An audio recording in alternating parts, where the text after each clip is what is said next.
Bună ziua! Astăzi vom învăța cum să facem maia de la zero. Maiaua este un ferment natural care se obține doar din apă și făină și durează cam 7 zile. În unele cazuri poate să ducă și până la 10 zile, depinde și de făina pe care o folosiți. Eu am pus făină de tip 650. Iar apa pe care o folosesc este apă filtrată. Poate să fie apă plată de asemenea. Făina este important să nu fie din aceea albită foarte mult, cum este cea de tip 000. Bun, să începem să vedem cum se face maiaua. Pornim practic din ziua întâi și la interval de 24 de ore o vom hrăni. Haideți să facem amestecul. Avem aici 50 de grame de făină, care le vom amesteca cu 50 de ml de apă. Puteți să puneți și o cantitate mai mare sau mai mică de făină și de apă. Important este să fie cantități egale. Acum o să punem și apa. După care o să amestecăm. Este foarte important ca vasul pe care îl folosiți să fie din sticlă sau de plastic, să nu fie metalic, pentru că altfel va interacționa cu fermentul obținut și acesta nu se va dezvolta corespunzător.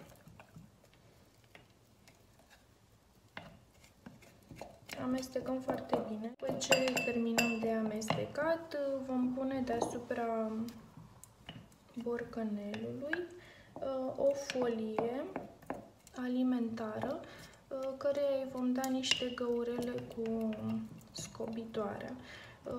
Acest lucru se face pentru ca maiaua să poată să respire, să elimine dioxidul de carbon care îl produce. Nu uitați să o acoperiți, pentru că altfel se va usca deasupra și nu mai iese ceea ce trebuie. Revenim mâine să vedem în ce stadiu este. Vom lăsa borcanul în bucătărie la temperatura camerei și urmează să așteptăm împreună timp de 7 zile. La revedere! Am revenit cu ziua a doua din prepararea maielei. După cum se poate vedea la cameră, aceasta este compoziția de ieri care a început să fermenteze. O să-i ridic și folia ca să vedem mai bine. Da. Compoziția este activă. Urmează să aruncăm jumătate din compoziție și restul de jumătate o vom hrăni cu 50 de grame de făină și 50 de ml de apă. Să trecem la treabă. Am revenit după ce am aruncat jumătate din cantitate, iar acum vom hrăni maiaua.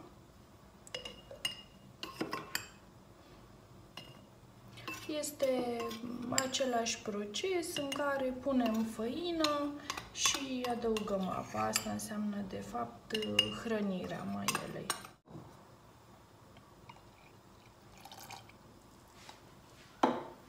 Vom amesteca, să avem grijă să încorporăm totul. Vom acoperi la fel borcanelul cu folia alimentară și o să lăsăm până mâine la aceeași oră, când vom repeta procesul. Practic, ziua a doua se va repeta până în ziua a șaptea inclusiv. Acoperim, putem să folosim aceeași folie alimentară, nu are sens să facem una nouă. Aceasta este, o punem deoparte și așteptăm până mâine. La revedere! Bună, ne-am întors cu ziua a treia de maia. Aici avem evoluția. O să scot la fel folia ca să vedem în ce stadiu este. Astăzi avem mai mult ferment decât data trecută. Și acum urmăm pașii. Asta însemnând că aruncăm jumătate din compoziție. Eu o să o pun în acest vas. Puteți să și cântăriți, ca să fiți siguri. Cântăriți compoziția înainte. Păstrăm jumătate și o hrănim. Și apoi punem apă peste.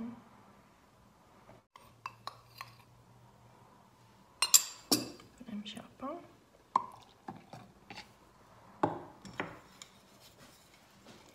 Amestecăm. O să observați că are un miros, dar este un miros, să-l descriu ca ușor acrișor. Îi punem folia și ne vom vedea în a patra zi. Bună, am revenit cu ziua a patra de la maia. Haideți să vedem în ce stare este, cum arată maiaua noastră și cum mergem mai departe. O să-i desfacem folia, ca de obicei. Aici ne uităm cum s-a dezvoltat fermentul. Arată mai puternic decât în celelalte zile. O să aruncăm jumătate din cantitate. De fiecare dată puteți să cântăriți, însă eu m-am obișnuit să fac acest lucru din ochi și a funcționat bine. Punem făina și ulterior apă.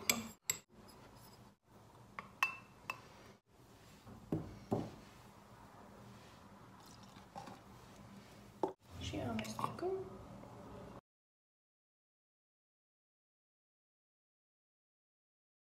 Vedem mâine să vedem evoluția la fel.